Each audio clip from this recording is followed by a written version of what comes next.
Machine de décarbonisation de moteurs EcoCleaner et EcoCleaner Pro. Notre entreprise a créé deux systèmes capables de nettoyer le moteur de l'intérieur, sans avoir besoin de démonter aucune pièce, étant donné que le problème principal des moteurs d'aujourd'hui réside dans l'accumulation de charbon à l'intérieur. Nos deux modèles de machines de décarbonisation sont prévus pour couvrir tous les besoins de motorisation du marché, en utilisant le modèle EcoCleaner pour les moteurs jusqu'à 5000 cm3 et le modèle EcoCleaner Pro destiné aux véhicules industriels tels que les camions, les bus et les bateaux.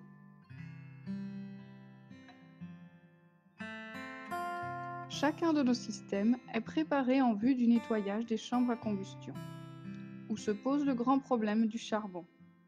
Les 10 systèmes sont capables de nettoyer les sièges de soupape, les soupapes, les segments, les pistons et la tête des injecteurs. Ils nettoient et évitent également à plus de 90% le dépôt de saleté dans les géométries variables des turbos. Ils sont aussi utilisés pour réduire les gaz polluants en dessous des indices permis lors du contrôle technique périodique des véhicules. Pour ce faire, notre système fonctionne en transformant l'eau en gaz hydrogène sec via électrolyse. Nos machines de décarbonisation doivent être utilisées de la manière suivante. 1.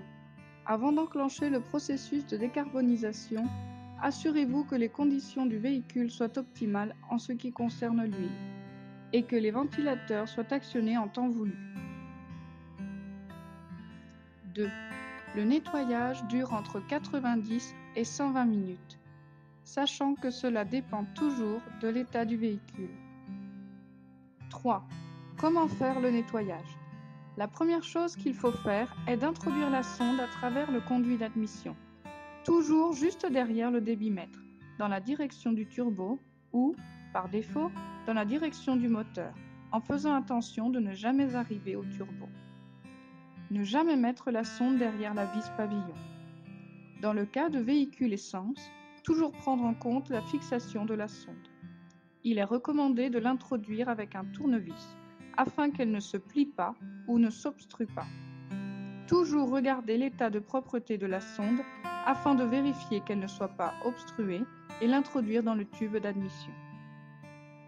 Après l'avoir vérifiée, positionnée et voir qu'elle est en parfait état, démarrer le véhicule et positionner les pinces dans la batterie du véhicule.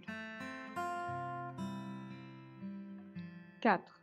Le processus de décarbonisation commence en maintenant la voiture au ralenti pendant 10 minutes à partir du réchauffement. Maintenir le véhicule à 1800 tours par minute le temps que la décarbonisation se fasse. Il est conseillé de réaliser entre 4 et 5 accélérations maximum toutes les 10 minutes. Action qu'il faut faire pendant toute la durée du nettoyage. Une fois le processus terminé, il est conseillé de rouler sur la route avec le véhicule sur environ 15 ou 20 km entre 3000 et 4000 tours par minute, afin que tout le charbon liquide possiblement encore présent dans le système d'échappement soit expulsé.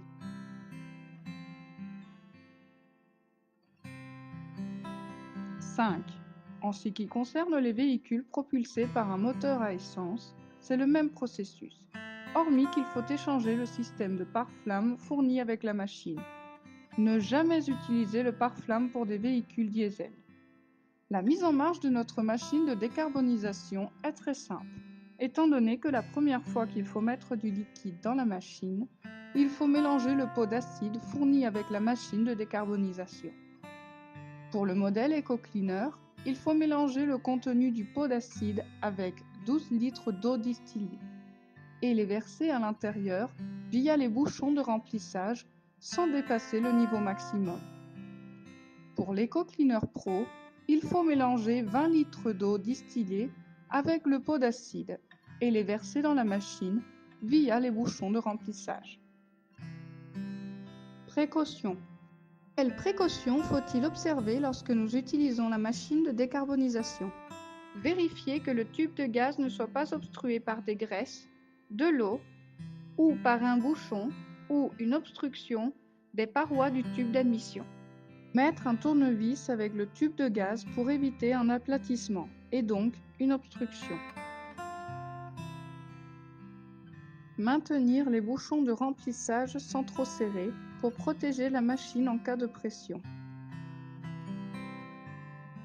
Dans le cas des véhicules essence, utilisez les systèmes pare-flamme pour éviter qu'une explosion dans l'admission puisse entrer en contact avec la machine de décarbonisation. Ne pas approcher des flammes, ni fumer près de la machine, étant donné qu'elle contient du gaz inflammable. Ne jamais mettre la sonde ailleurs qu'après le débitmètre, étant donné que la machine fonctionne avec un système d'aspiration. Rappelez-vous que nous travaillons avec du gaz. Il est totalement interdit de réaliser le processus d'une façon autre que celle indiquée, étant donné que cela peut impliquer un risque. S'il y a une fuite de liquide au niveau des bouchons, arrêtez le moteur et vérifiez qu'il n'y a aucune obstruction. S'il n'y a aucune raison à cette fuite, contactez l'assistance technique. En aucun cas, il ne faut utiliser un liquide autre que celui fourni par la marque. Maintenance de la machine de décarbonisation. Maintenir le niveau sans dépasser le maximum. Maintenir entre la couleur verte et jaune. Hydro-Écologique vous remercie pour votre confiance envers tous nos produits. Contactez votre distributeur.